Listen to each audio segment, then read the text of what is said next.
And marker. Hey, I'm Rebecca Gordon. I'm Sylvia Gordon. In this episode, we're going to warn agents to check your EFT accounts. Some hacking has been happening. Hackers are out. Stay tuned.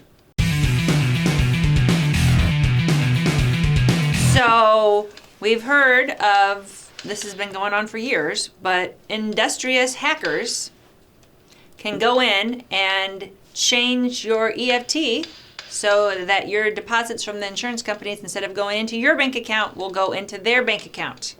So this is something where you need to make sure, typically if you have to fill out paper and sign and include stuff, those seem to be more protected.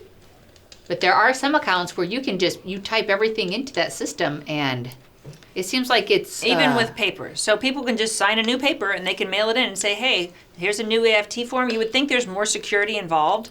There's not. This is something that the FMO Council that we need to work on with the agents, with the carriers, to respect the fact that we need more protection here. So we know someone that this has happened to and how they caught it, because it happened twice in a matter of 2 weeks. They received an email from the carrier confirming the change. Now, how many people miss emails, especially during AEP? Exactly. So if you would have Luckily, missed that email, then boom, the change goes through. Yeah.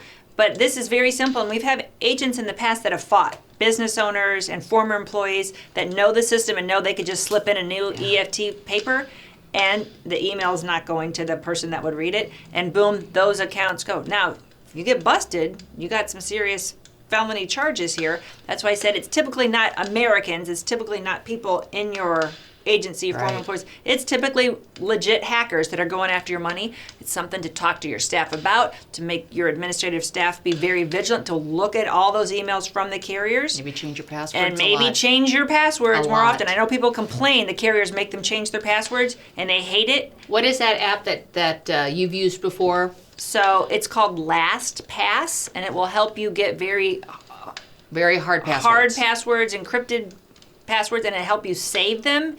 And it's a free app. I think it's a free app. Free-ish. Anyway, if you have a young person in your life, they'll tell you all about it. They all use it. Check it out. Us old people, our passwords are always 1, 2, 3, 4 star number. For everything. Yeah, star exclamation mark. Right, for all accounts. Now you told everybody your password. Right. So, just want to bring that to your attention. That's a big deal. Happy holidays. Yeah, happy holidays. So, we're doing an ebook.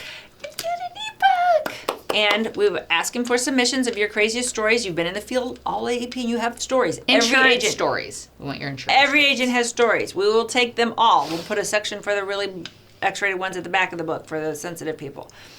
Bring us your stories. So we had an agent that wanted to come on the show to talk about his story. So this is Timothy. So when I was an agent, I had made an appointment with a lady to talk to her about Medicare. And I went to her house and at the appointed time, and her husband was there.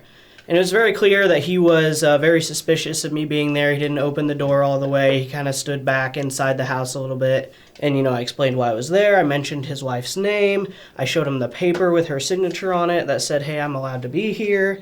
And he was very suspicious. And, I was trying to, connect with him, get him to calm down.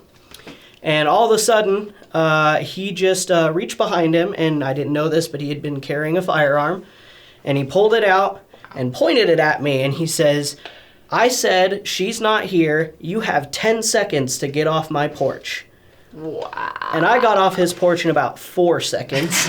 Right? And then he ended up calling the police, and the police showed up, and I explained why I was there, and nothing happened. And then the client later called me and apologized for her husband's behavior, but I did not. Yeah, I did not go back to that. I apologize for that. And he did not go back. I did not go back. Don't blame me for that. That is Thank you for sharing insane. your story. You're welcome. I've had at least 5 of these, That's 5 insane. similar stories where they ended up calling the police and or pulling a gun.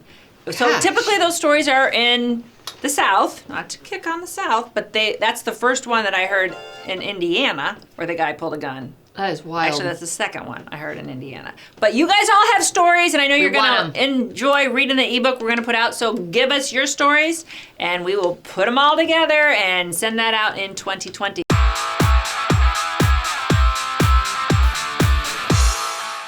Hey everybody, it's Rebecca Gordon with Gordon Marketing, one of the stars of the weekly Wednesday wrap-up. Sylvia and I have had a great year, bringing great content to all of you regarding the senior and the under 65. So what we wanted to do this year is create another show with our good friend Randy Pearson, who runs our life and annuity division, called Selling Life and Annuity. So this year, you're going to get 2 shows that you can subscribe to, the weekly Wednesday wrap-up and our newest show, Selling Life and Annuities. Yeah, we couldn't be more excited than to bring you our new channel, Selling Life and Annuities, where we'll be talking about new carrier products, new selling systems, everything you want to know on how to drive your business in 2020 and beyond. I've got my team with me, Levon, Brady, Paul, Clayton. We couldn't be more excited to bring you this valuable content, so make sure you subscribe and tune in every week. We can't wait to see you on that channel. See you there. So, did you have anything else you wanted to say in our last episode of the year? It's been a really exciting year. Thank you for watching our show, for recommending the show. We really hope that we're putting out solid content with a twist of fun. And we're really excited for this year. We've been collaborating on really taking it up a notch. So thank you all. Thank you for your business, your partnership, and we look forward to working with you next year. Happy New Year. Happy New Year.